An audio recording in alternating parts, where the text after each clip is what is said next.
Tarde, louvamos a Deus pela vida, pela oportunidade que temos de compartilhar mais uma porção da palavra poderosa de Deus. Nesta manhã especial, eu quero subordinar esta palavra, este devocional ao tema: toda prova tem um fim. Quando eu me refiro a fim, no dia de hoje, eu não estou me referindo ao final, eu estou me referindo a um objetivo, ou seja, é algo que Deus faz, permite, para que nós venhamos a compreender qual é o significado do tempo, do momento que estamos passando pela adversidade.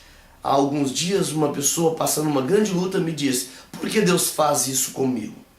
E nesta manhã eu quero compartilhar esta palavra, fazendo-nos compreender através da revelação bíblica que Deus ele tem motivos, Deus ele tem um fim específico, tem objetivos, e ninguém consegue demolir Deus da ideia dos seus objetivos.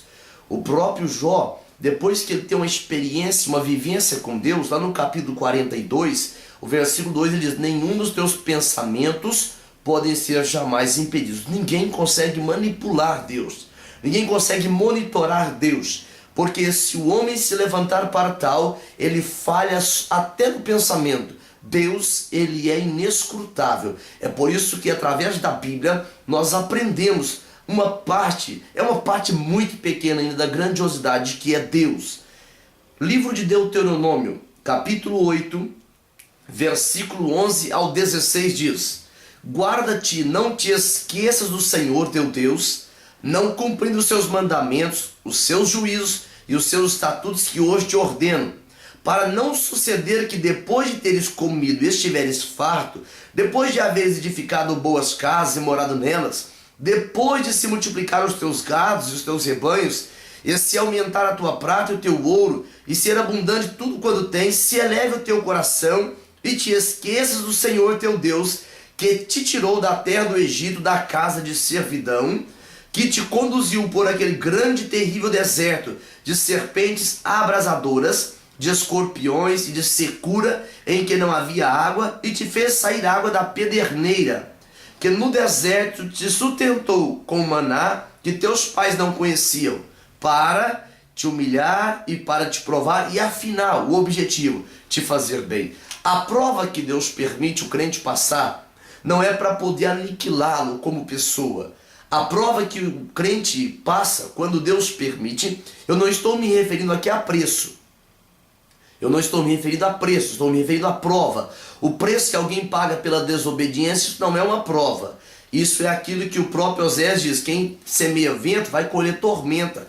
A lei da semeadura, ela existe desde os primeiros versículos da Bíblia e até o final. Eu estou me referindo à prova. Toda prova tem um final, tem um objetivo, que é a última parte do versículo 16 do capítulo 8 do livro de Deuteronômio. Primeiro objetivo da prova é demonstrar que o deserto, ou seja, deserto tem a conotação de dificuldades, deserto tem a conotação de adversidade, de problemas.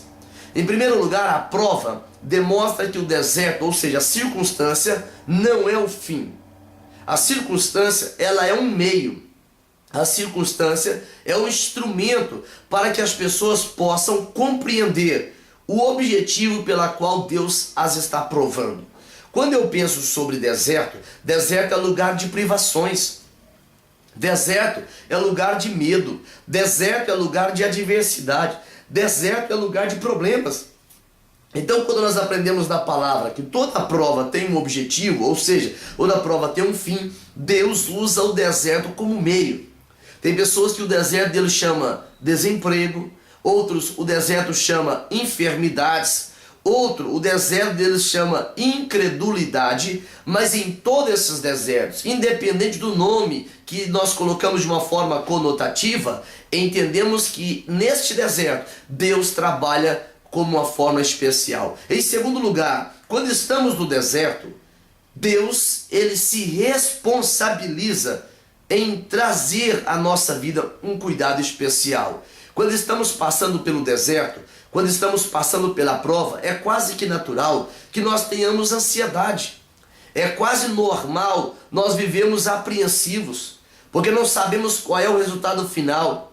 Mas a Bíblia revela na primeira carta que o apóstolo Pedro escreve, no capítulo 5, versículo de número 7, ele diz, lançando, o verbo está na ação continuada, lançando sobre ele toda a nossa ansiedade, porque ele tem cuidado de nós. Quando nós olhamos para o deserto, olhamos para a prova, olhamos para a luta, eu entendo que no deserto acontecem coisas surpreendentes. Nós desfrutamos do cuidado de Deus, nós sentimos o respirar de Deus, nós sentimos a poderosa mão de Deus estendida. Aquele povo, quando chega no deserto, tem saudade das cebolas, dos polvos, dos alhos, das carnes que eles comiam. Aquela fome era tão intensa, a ansiedade era tão grande, que eles tiveram saudade do Egito. Nem lembravam que eram escravos do Egito, nem lembravam que eram açoitados do Egito, nem lembraram que eram humilhados do Egito. Quando o crente está passando por prova, se ele não vigiar, se ele não tomar uma certa atitude prudente, ele começa a jogar pelo ralo, pela janela, uma força de expressão estou usando, todas as bênçãos que Deus já deu a ele no passado. Ele esquece que Deus deu cura para ele, ele esquece que o Senhor o ajudou a encontrar o caminho da salvação, ele esquece que Deus estendeu as suas mãos poderosas, ele esquece que Deus levou ele a uma experiência anterior muito profunda. Por isso agora Deus está provando para arrancar do coração dele o que não serve. Então Deus dá o maná, Deus dá uma comida surpreendente, Deus abre portas surpreendentes quando a gente está passando pelo deserto. Em segundo lugar, no deserto ele dá água, água de onde nós nem imaginaríamos que sairia. O texto bíblico diz da dura pederneira, água da pedra. Ou seja, é o momento da impossibilidade, um terreno que só Deus sabe trilhar. Eu disse ontem na ministração da palavra, na igreja, eu disse que o impossível não é um território para nós. Tem pessoas que eles sofrem uma ansiedade tremenda e terrível, porque ele chega a um ponto de uma situação chamada impossível, e ele quer resolver, ele quer tentar atravessar aquilo. Não tem como, impossível é um terreno que pertence a Deus. É por isso que o escritor Lucas escreve palavras de Jesus no capítulo 1, o versículo de número 37. Para Deus nada é impossível. Este território é dele. Quando Deus nos leva ao deserto, é para poder responsabilizar por nós em um cuidado espiritual. Ele cura as nossas enfermidades, ele trabalha na raiz de amargura, arrancando, retirando aquilo que seria um veneno para a nossa alma. E em último lugar, no deserto, quando o Senhor se responsabiliza por nós, nem o calçado gasta. Aquela gente caminhou 40 anos pelo deserto, o sapato não gastou, a roupa não gastou, a moda era uma só. A moda chamava a tendência cuidadosa de Deus. Não era uma moda explicada em Paris, não era uma moda no São Paulo Fashion, não. Era uma moda vindo do cuidado de Deus. A prova que Deus permite você passar e eu passamos é para aquilatar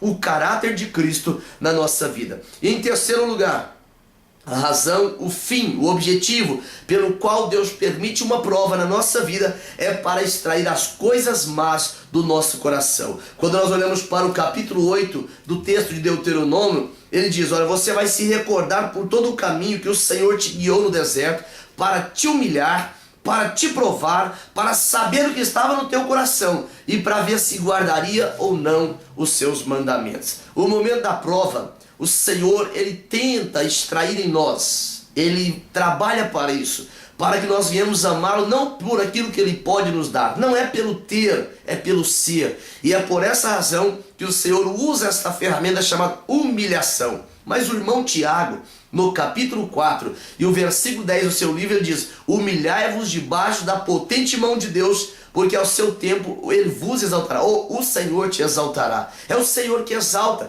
Quando Deus leva ao deserto, é para usar o deserto como meio. Quando Deus leva ao deserto, é para cuidar de forma especial conosco. Quando Deus leva-nos à prova ou ao deserto, que é o sentido conotativo que eu trago nesta manhã, é para extrair aquele orgulho, aquela presunção, aquele sentimento inoperante, ou seja, aquele sentimento que não opera na verdade. É o sentimento que nos engana, que nos ilude e nos faz perder o céu. Por isso Deus permite nós passarmos por prova. Em segundo lugar, ele extrai a segunda coisa, é a confiança nele. Ele começa a mostrar, ele permite nós vivermos uma vida de confiança. Paulo, Na segunda carta aos Coríntios, no capítulo 1, versículo 8, ele fala assim, ó, na Ásia nos sobreveio uma provação tão grande, uma aflição tão grande, um problema tão grande que nós até nos desesperamos da vida. Mas ele diz, para que nós não confiássemos em nós mesmos. A nossa sentença era baseada no Senhor. É por isso que a prova é um mecanismo que Deus se serve, que Deus usa para estabelecer aquilo que é necessário na nossa vida. E por último, o fim da prova, o objetivo final da prova é para nos fazer bem. Deus arranca a incredulidade, Deus arranca o orgulho, Deus neutraliza a presunção para que nós assinamos as bênçãos de Deus. E a prova, ela assina a bênção de Deus, como também assina a sentença. Nesta manhã a escolha é nossa. Por isso, quando nós olhamos para o livro de Deuteronômio, no capítulo 11, versículo de número 26, ele diz, a bênção é se obedecer, a maldição é se desobedeceres. Por isso que a prova, o objetivo da prova é para nos levar a viver uma vida dentro da vontade de Deus. Mas o resultado da prova sou eu e você que assinamos. Se obedecemos à vontade do Senhor, nós assinamos bênção para nossas vidas. Se nós deixamos de obedecer ao Senhor, nós assinamos a nossa própria sentença condenatória. Escolha hoje qual é o final da sua prova. Deus santo e maravilhoso, nesta manhã, assim como este povo foi provado, esquadrinhado, e o Senhor arrancou do coração deles o que não servia, Pai, eu quero te pedir, arranca do nosso coração tudo aquilo que não serve, tudo aquilo que não edifica. É o que eu peço na minha vida, na vida daquele que está assistindo, para a glória do nome de Jesus. Toda prova tem um objetivo.